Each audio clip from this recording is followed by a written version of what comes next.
Ewan Patterson. Last night, I finished Suicide Squad Kill the Justice League, and I've just had to bring you in for a dramatic entrance because I am actively annoyed at where this game has ended. Like, it's very rare, and I said this in the review, which you should definitely check out. It is over on the channel. No spoilers in that one. A lot of spoilers on this one, so there it is on the screen. It's very rare that I get really angry at a game. Calm man, Josh Brown. I'm a calm man. I did a whole editorial on how much I love Wanted Dead, a derided game from last year. I'm so looking forward to The Walking Dead Destinies, which is by all accounts a 2 out of 10. Gotta respect it. Yet it was Suicide Squad's ending that really just made me angry at where the gaming industry is because it doesn't have an ending. That's kind of the entire thing with the end of this game. So, the premise, and again, full spoilers, is, as you probably are aware, you're killing the Justice League in this game.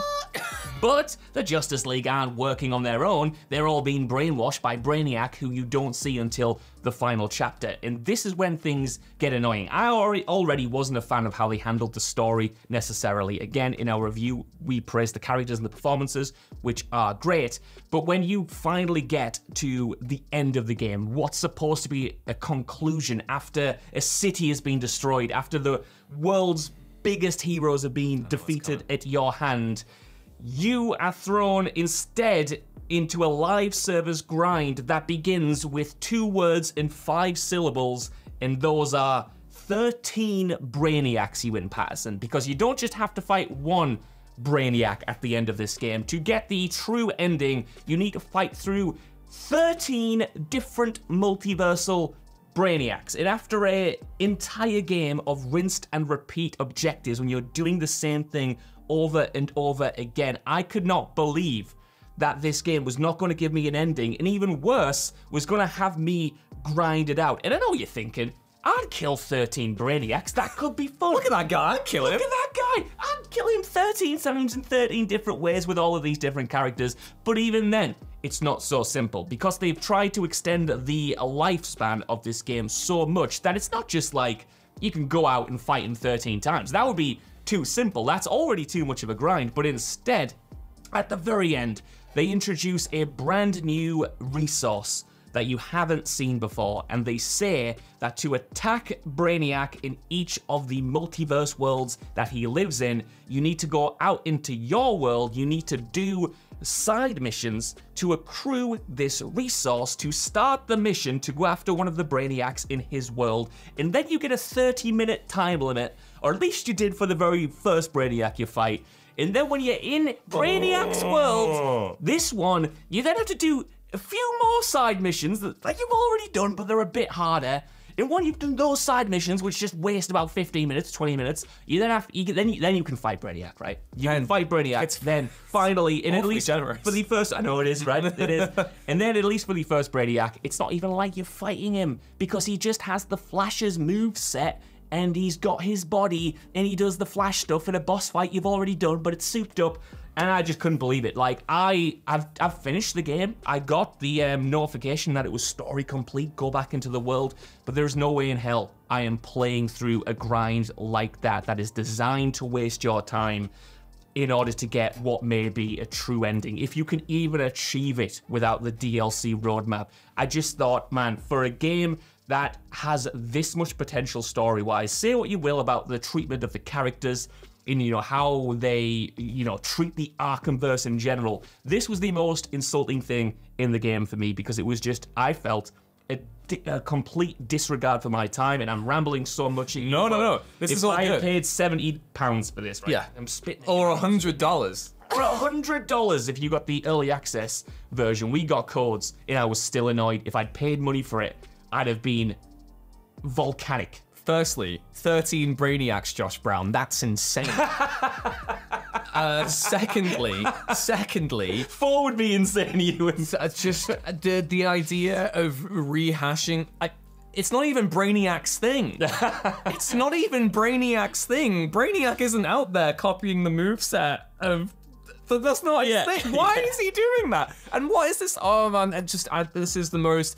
You're right, this is, on top of every other problem that we've had with Suicide Squad Kill the Justice League, both pre-release, having played the game, and now, in terms of how it exemplifies, you know, the most cliched most derivative aspects of live service titles and shooting games, and looter shooters in particular, we now have this live service setup which doesn't even have an ending. Yeah. You're now in a situation now, gaming in 2024 is the situation of you don't even get an ending now. You just gotta keep playing. We're demanding more of your time to kill 30 more of these boss battles that have none of the intrigue, variety, challenge of what we had in the Batman Arkham games. So you have to go through them 13 times over, and they're just gonna not come up with new threats. They're gonna be different variations of the guys you've already beaten. Now, I don't know about you, Josh, but I feel like the most successful live service games the past decade, stuff like Destiny, they have not, like, when it's a new season of content, there is a new boss that doesn't behave the same way as all the others. That's generally an expectation that I have for these.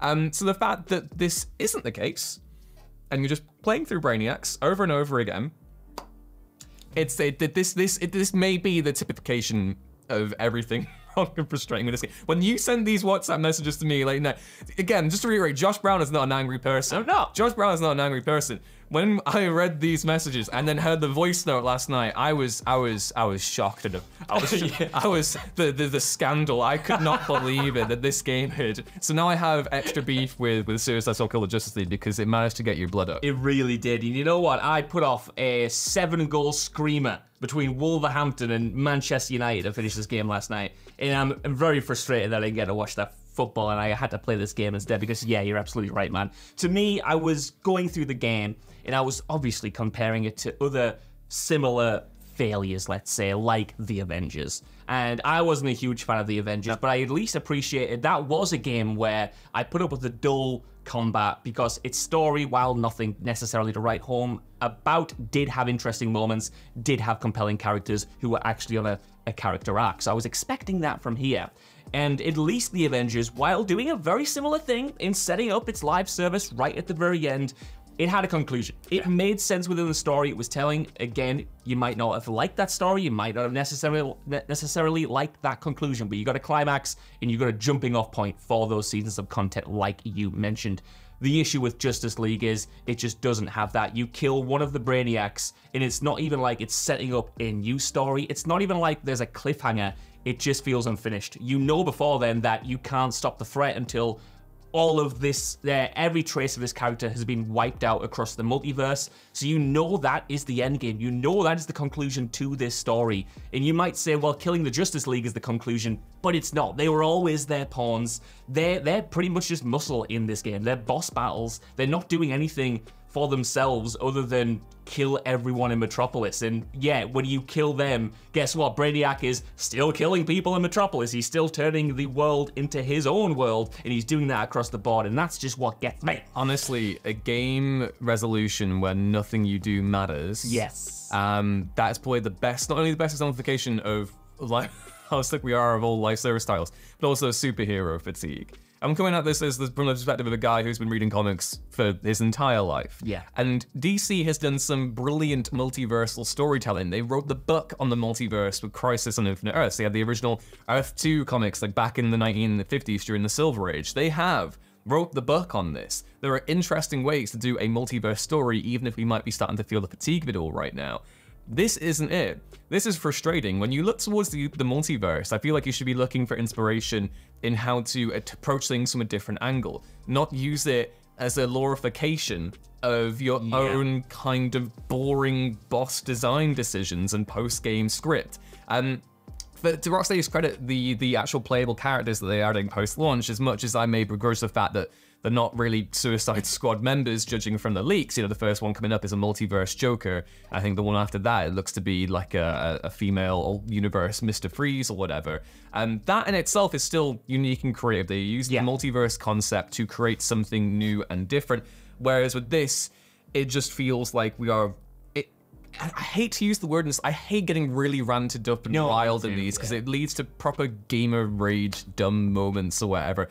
But it is kind of infuriating, and it's also insulting. I just find this, the lack of creativity, again, is just shining through for me, Josh. I don't know if you feel the same way. No, absolutely. And you know, like you said, like the content drops that come, they might be good. Like being able to fight those Brainiacs in different ways might end up being an excellent time. But if we're taking this as a product right now, as a $70 product, after the game you've already experienced, which, like we keep saying, you know, we're repeating ourselves more, not as much as the game repeats itself in terms of its mission design and what it wants you to do and elongating that grind, to come after that and to not give you anything satisfying, in my opinion, to even keep you hooked. Like, a live service is supposed to keep you around, whereas the only carrot on the end of this stick, in my opinion, is, well, you haven't really finished it. You know what I mean? There's still a story to come. There's still 12 more Brainiacs out there, so that's what you've got to do. And yeah, to your point on the multiverse stuff, again, like Suicide Squad itself, I've kind of been a defender of multiverse stories. I know Scott Tilford is absolutely done with them, but I keep saying, like you there,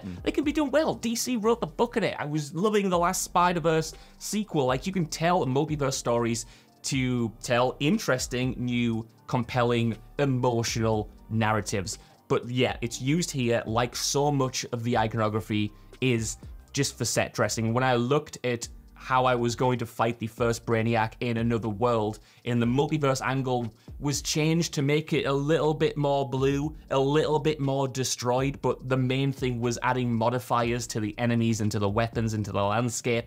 I just thought, you've taken a concept as limitless as a multiverse, and you've diluted it down to plus 10% damage, to 50% chance enemies explode upon kill. And there's something that, again, I'm not an angry man. You know me. You know the games I've defended. You know the excuses I've made when I personally had a good time. That gets me irate. Yeah, no, I think justifiably. Like, you see, like, it is just a lack of inspiration across the board here. And again, like we mentioned in the review, it's frustrating to see Rocksteady's talents being not only, you know, swallowed up by Suicide Squad for the past, like, 8 or so years, but to then have to be committed to a live service where I think initially it's going to be 1 year, or 2 years worth of content we've got. I think they definitely confirmed the 1 year, because you said, you've got the 4 characters. Yeah, so you've got, like, Joker coming forward, you've got, Mistress Freeze? By the looks of it, yeah, Madam Freeze. And Lawless, I believe, has been leaked as well, and the last person is a multiverse Deathstroke. So right? It looks like Wonder Woman on the thing. Just get a little tease. Yes. That's cool. So it's one of those where I'm like, okay, we're just coming up against the wall of live service stuff here, because the reason why Marvel's Avengers failed, I believe, really, is because the game released in a poor state. Yeah. And they spent a very long time playing catch-up, getting all the bugs sorted. So before they actually launched into the post-game script of, this is the main story you're working towards, here's what was going on with AIM, we're going to throw in some stuff with, like, Hawkeye and time travel or whatever, that kind of didn't land because they didn't have that established player base to really tap into, and by that point the negativity had swollen to such a ridiculous degree. Whereas with here, there's nothing exciting to attract you. It's literally a case of everything you've already done, we're going to do some more of that. And I feel like if you have the Suicide Squad, and again, this is what's so frustrating to me. The reason why the Suicide Squad traditionally worked in DC Comics is because you put them on kind of Dirty Dozen, Kelly's Heroes-esque scenarios where you've got a bunch of scumbags thrown up against a kind of, you know, not an impossible kind of task. It's never meant to be as grand as it was in the 2016 movie, for instance. Right. Or even Kill the Justice League, but you throw them up against kind of a difficult task, and then things go bad. Members die, it's all kind of fun and irreverent. So you already have a platform there to take the Suicide Squad and put them into different scenarios. And this is the thing that comes down to the core philosophy of the game, the core direction of the game, being set in Metropolis, going after the Justice League.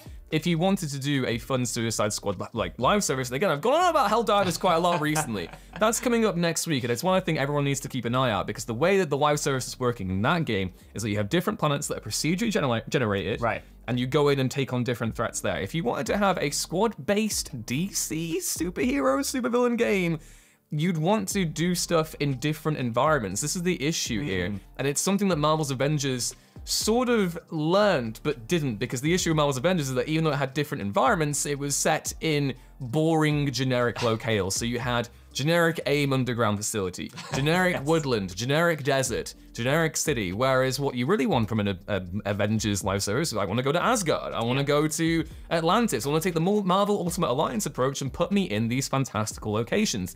The playground that Rocksteady have set up here is interesting, it's beautiful, but the combat is rooftop fighting. That's literally it. And the other issue here, like you said with Brainiac, then the bosses repeating themselves, it just completely escalates and exacerbates, to use my favorite Shaun the Dead introduced phrase of all time. Is that me? Yeah. To basically, it's just so frustrating because I feel like the solutions to these problems should have been addressed earlier in development. Yeah. Now we're left with a live service that is unsatisfying because it does not make sense on a fundamental level to just have the Suicide Squad still in Metropolis unless there is no resolution. And what better way to define the state of superheroes in 2024 and live service games than a game that never ends and gives you no satisfying.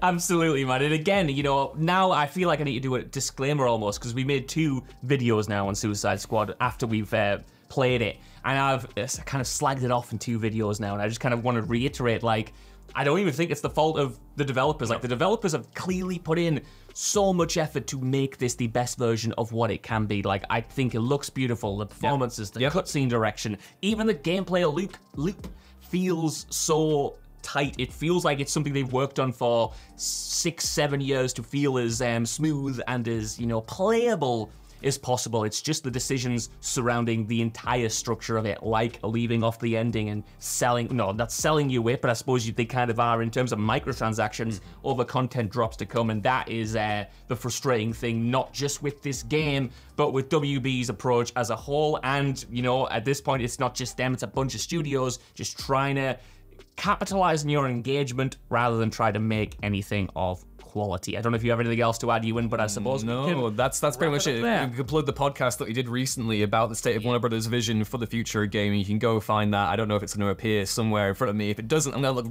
really stupid, like a guy in Metropolis who's got a big purple gloopy thing on him. And we will no doubt be talking in future What Culture Gaming podcasts about a full spoiler breakdown of the story, where I will be less annoyed and will be more laughing at some of the things There'll be little cocktails and umbrellas. There'll be cocktails, there'll be umbrellas, there'll be snacks. Come along, it'll be really fun. We want to talk about how each of these characters die, what goes on, and why I love this version of Harley Quinn. But for now, let me know what you guys think of Suicide Squad, and we'll see you next time. Bye-bye. Why don't we have these? Oh my god, we timed it perfectly.